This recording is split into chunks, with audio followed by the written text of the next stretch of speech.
Alex. Hi. Thank you for coming today. And I remember that last time you mentioned about you feel a lot of anxieties just thinking of like the flying you're going to take in the future, and you're trying to just dealing with all that. And before we begin our session today, I want to ask how things been going on since then. Well, I just couldn't help thinking about it each time I look at my boss, cause and my colleagues keep congratulating me getting this new position, and frankly speaking, I am super excited about it. But at the same time, I just couldn't help but thinking about, well, I have to get onto this flight in 8 weeks, and how am I supposed to do that? And I just couldn't sleep well. Yeah. Yeah, it's totally normal for you. Like you're experiencing that the scary flights, the turbulence things, and your body and brain memorize that vividly. So you may feel that anxious every time you just think of the flight, and seeing things related to that is very normal. And you're already making progress. That you're coming to the therapy and you're willing to try the medicine and all the treatments to help you dealing with all that. Mm. Yeah. Yeah. So actually, what I'm saying here is your brain and body are working this system to protect you, in this style to protect you. It's because Really? like Oh. you're experiencing the last flight, which is kind of scary to you, and because of that, your brain kind of equal the flight to scary or unsafe. Yeah, but I kind of get the point. Yeah, that's what I've been thinking actually. But it's already been many years. I mean, it's still there.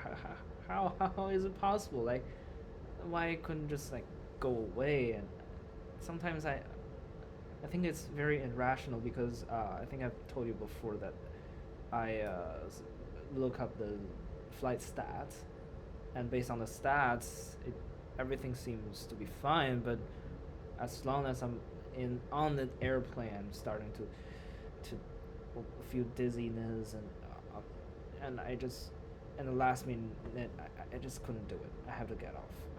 Yeah, it's totally normal for you to feeling all that. And from what I heard, it seems like you're kind of stuck with the feelings of fear and anxieties. And this is what we call avoidance circles in our field. And you can see the circle here. So, for example, you're thinking of the flight that you're going to take in 8 weeks, and this has become a trigger, and trigger involved in the circle, and you feel anxious, anxiety is coming up, and you're moving up to the avoidance behaviors like cancel the flight or try your best to just avoiding all that, and this gives you a very short-term relief from anxiety that yeah, I don't need to go to that flight, I'm safe right now. Well, I do think I need, but I mean, I drove 12 hours to get to a meeting. But I do think I need to get onto the flight, but I don't know, sometimes I just keep making excuses. Yeah. Yeah, so just reflect on that. In the long term, does the anxiety reduce or is still there? I think it's probably still there. And I Yeah. just couldn't do it. This comes to the last point, like the long term anxiety grows. So instead of just relieve all that, it's kindly resulting like the increasing anxiety or just make it there. We don't make any progress in these circles. And it went over and over again, and you kind of just stuck in the circles. Well, that pretty much described me. Yeah. Yeah. So now we know that this is the circle or like the way you behave regarding to the flyings. And I also want to introduce a therapy here we call exposure therapy, which is kindly just treating with the circles. We can break that, and finally the anxiety results not in the avoidance, rather like we are trying to figure that, coping with it, and finally managing it. Yeah. Are you willing to hear like what that is and try it?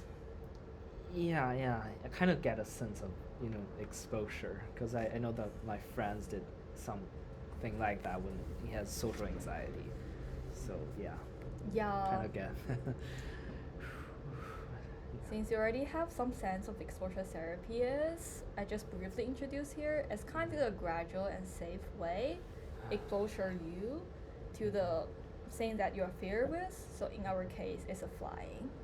And we were thinking of using scenarios like seeing a flight pictures, going to an airport but didn't take a flight, and hearing the sound of a flying, imagining taking a flight, all that things. It's gradually exposure you to the thing that you're kind of fear or feeling anxious of, and finally you're being able to manage that. And in another way to explaining it is now your brain are thinking of like flying is equal to dangerous, unsafe. And by gradually exposure to the thing and you body and brain notice that, oh, we are still safe even if we are kind of touch with it, and they will switch it to noticing that or finalize it like the flying is no longer equal to dangerous, it's equal to safe.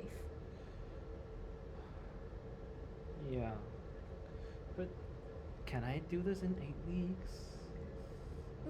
I can't guarantee that, like if we can do it in 8 weeks, but what I can say that we work together, definitely make some progress in this, and you will feel much better when you need to, like necessarily need to take a flight in the 8 weeks later.